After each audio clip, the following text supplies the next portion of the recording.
आलोक भारद्वाज जी आपके राधे पास। राधे महाराज जी। राधे राधे महाराज जी। महाराज जी आप कह रहे हैं कि राधा रानी की कृपा से 1 वर्ष से आपका सत्संग सुन रहा हूँ। महाराज जी आप आंखों से देख नहीं पाते तो कह रहे हैं कि मुझे भगवान के दर्शन कैसे इस होंगे, मुझे तो दिखाई नहीं देता। इन आंखों की जरूरत भी नहीं है। भगवान इन आंखों से दिखाई भी नहीं देते। इन आंखों से केवल माया देखी जा सकती है। 3 गुणों से रचित जो माया है, केवल माया देखी जा सकती है, मायापति को नहीं। मायापति को देखने के लिए दिव्य दृष्टि होती है और वो अंदर में होती है। तो जिस दिन भगवान तुम्हें दर्शन देना चाहेंगे उस दिन अंदर की दृष्टि खोल देंगे, भगवान का साक्षात्कार हो जाएगा। इन बाह्य दृष्टि से तो भगवान को देखा भी नहीं जा सकता है। तो सर्वत्र कोई कण ऐसा नहीं जहाँ भगवान ना हो। हम भला देख पाते हैं क्या? नेत्रवान होते हुए भी अंधे हैं। केवल माया का रचा हुआ शरीर, माया का रचा हुआ संसार देख पाते हैं। तो भगवान को देखने के लिए जो दिव्य नेत्र चाहिए वो कभी अंधे हो ही नहीं सकते। वो अंदर विराजमान है। नाम जप करो, भगवान तुम्हारे भाव में आकर तुम्हें दर्शन दे देंगे। अभी आप जो सोचते हैं वो झांकी अंदर देख पाते हैं कि नहीं? कोई ना कोई, भले संसार की हो। हाँ महाराज जी, जैसे कोई मन की चीज हो तो वो। हाँ, तो मन की आंखों से तुम देख लेते हो ना। हाँ, मन की चीज आ जाती है। हाँ, जैसे कोई आप कल्पना कर रहे हो तो आप मान लो कि महाराज जी कैसे हैं, आपने कल्पना की तो आपके अंदर आई झांकी कि नहीं आई? लेकिन हाँ, इमेजिन हो जाएगा, एक समझ में। जैसे हम आपके सामने बैठे हैं और आप भावना करो कि सुना है ना कि वो कैसे हैं, तो आप कल्पना कर सकते हो कि वो कैसे हैं। तो आपके मानस पटल पर वो झांकी आ जाएगी जैसी आपने कल्पना की। हाँ। आ जाएगी ना? हाँ, तो इसका मतलब है कि वो नेत्र हैं जिन नेत्रों से हम भगवान देख सकते हैं। क्योंकि जो ही हम भावना करेंगे वैसे ही हमारे अंदर भावना में भगवान जाकी रही। भावना जैसी प्रभु मूर्ति देखी तिन तैसी। इसलिए तुम नाम जप करो, ये तो चिंता मत करो कि बाहरी नेत्र नहीं तो हम भगवान को कैसे देख पाएंगे। अंदर के भगवान तो तुम्हारे अंदर बैठे हुए हैं। जिस दिन कृपा करेंगे अंदर ही मिल जाएंगे। तुम्हें चिंता नहीं करनी, ठीक है? और खूब नाम जप करो, प्रसन्न रहो। ये कभी शोक मत करना कि मेरी आंखें नहीं हैं। नहीं, जिनकी आंखें बाहरी नहीं होती उनकी आंखें भगवान होते हैं। चिंता मत करो, ठीक है जी। युवराज जी इटावा से। राधे राधे।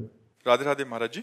महाराज जी जब मृत्यु निश्चित है परंतु हम भाग्य को भजन के द्वारा बदल सकते हैं, इसी प्रकार मृत्यु जो कि निश्चित है उसे भजन नाम जप या अच्छे कर्मों से मृत्यु को कष्ट रहित या अंतिम समय में भी भगवान का अच्छी चिंतन हो, ऐसा क्या कर सकते हैं? हाँ, कष्ट रहित हो जाओगे, मृत्यु का दुख नहीं भोगना पड़ेगा।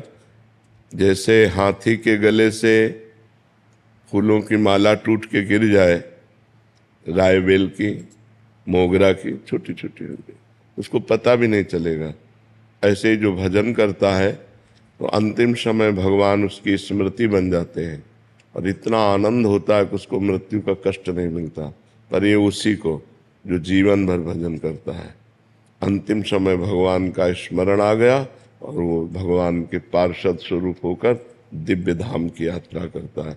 उसे मरने का भय या मरने का दुख नहीं रहता जो निरंतर भजन करता है। पर निरंतर भजन करना बहुत कठिन है, नहीं? हाँ, बार बार मन को प्रभु में लगाओ और ये ऐसा प्रपंची है कि भाग के प्रपंच में चला जाता है। दुनिया की बातें बुनता रहता है, भजन में नहीं लगता है। भजन में इसको अभ्यास के द्वारा लगाया जाता है। बहुत दीर्घ काल तक अभ्यास, लंबा समय अभ्यास में दे तो जहाँ जहाँ मन जाए वहाँ से हटा हटा के नाम में लगाओ। जहाँ जहाँ मन जाए वहीं भगवान को देखने की चेष्टा करो कि सब में भगवान है। तो धीरे धीरे मन पवित्र होगा और जब पवित्र हो गया फिर रुचि आ जाती है। नाम में रुचि आ गई, बस नाम में रुचि हो गई, सब कुछ हो गया। जहाँ नाम में रुचि हो गई तो बस फिर सब बात बन जाती है। फिर तो जैसे गरीब आदमी धनी हो जाए, ऐसे नाम रूपी धन जहाँ आया तो सब विकार नष्ट हो जाते हैं, सब सद्गुण आ जाते हैं, भगवान की झांकी आने लगती है, परमानंद में भगवान से अपनापन हो जाता है। फिर तो निहाल हो गया जीव।